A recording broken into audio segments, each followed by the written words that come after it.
Assalamualaikum warahmatullahi wabarakatuh. Sahabat motivator Banua dimanapun pian berada sabarataan. Hari ini kita bapandir topik pendidikan di Indonesia.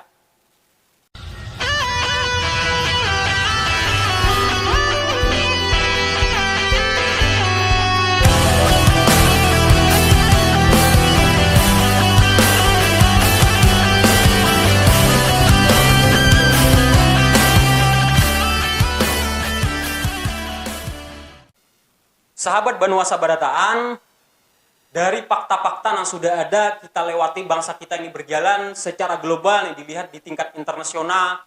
Misalnya contoh dari tes PISA. Nah, tes PISA ini salah satu standar orang untuk mengukur kemajuan pendidikan di sebuah negara. Dari PISA ini ditemukan bahwa Indonesia itu peringkat ke 80 dari 86 negara. Artinya 10 terbawah itu masuk negara kita. Habis itu belum lagi kalau dilihat dari minat membaca, kemudian kemampuan matematika, kemampuan berbahasa, dan lain sebagainya, selalu ada di deretan paling bawah. Dari Vietnam aja kita kalah dalam urusan membaca. Nah, artinya apa? Bahwa pendidikan di negara kita itu bermasalah. Dan kita mungkin oke lah kalau kita mungkin membebankan kesalahan itu pada pemerintah, pada pembuat kurikulum, pada menteri yang kada paham dan seterusnya. Tapi tentunya kada salah bobon seberataan, karena kita pun umpat andil juga untuk kada berinisiatif menciptakan pola-pola pendidikan yang sesuai lawan perkembangan zaman. Nah, mungkin kita bicara tentang beberapa kesalahannya dulu. Pertama, kalau pendidikan di Indonesia itu kita lihat kada beradaptasi lawan zaman.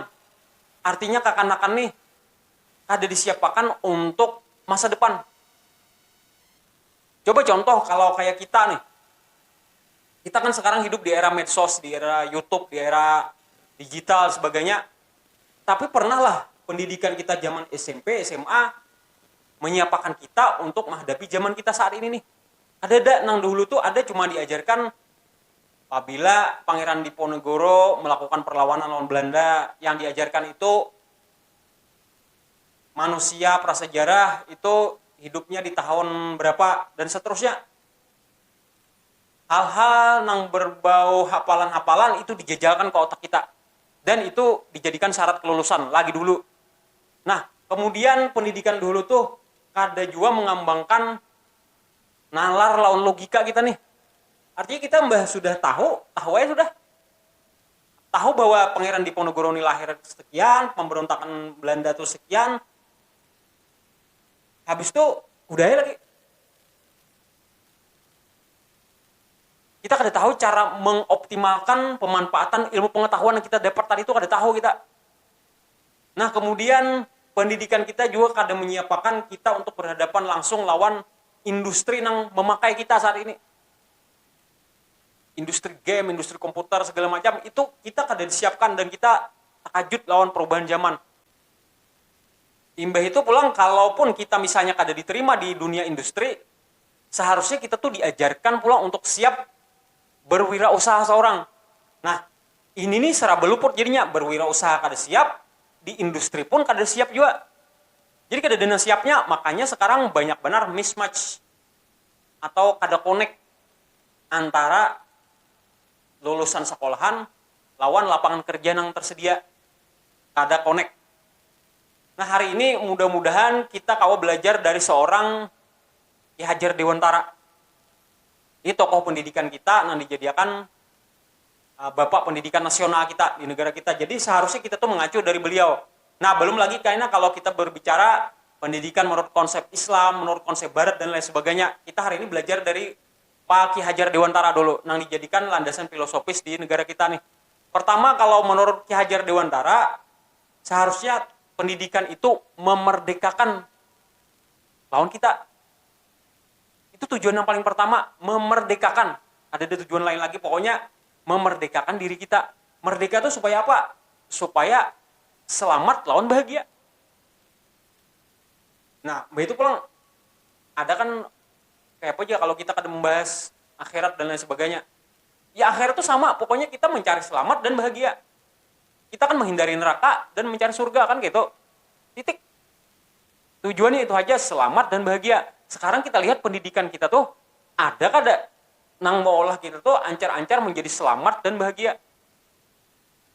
Tanya ke dalam diri kita masing-masing, wahai para murid dan guru dan para pemegang kebijakan masalah pendidikan, ada kada di dalam kurikulum pendidikan kita itu nang tujuan akhirnya itu endingnya adalah selamat dan bahagia. Itu dulu filosofi yang paling awal. Mbah itu pulang kalau kita di motivator Banua itu memperhatikan pola pendidikan itu seyogianya kayak piramid.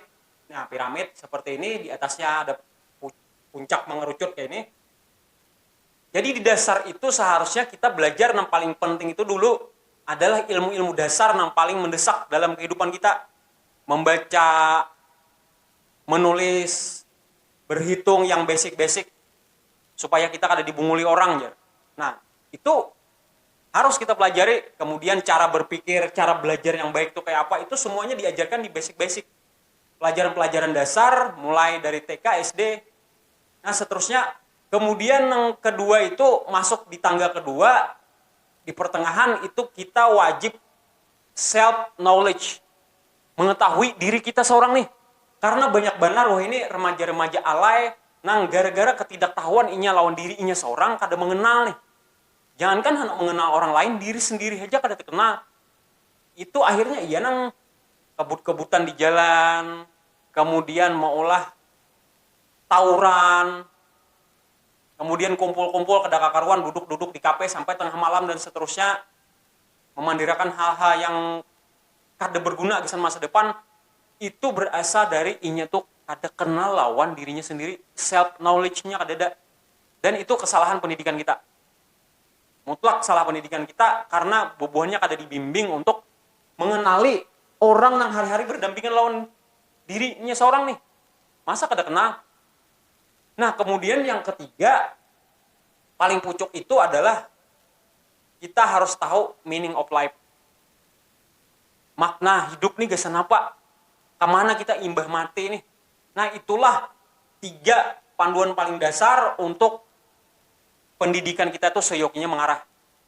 Mulai dari PAUD, TK, SD, SMP, SMA, sampai di perguruan tinggi seharusnya sampai di pucuk ini. Perhatikan pendidikan kita sudahkah memenuhi piramida tadi. Mudah-mudahan ada manfaatnya gasan ulun, gasan pian, gasan kita sabarataan.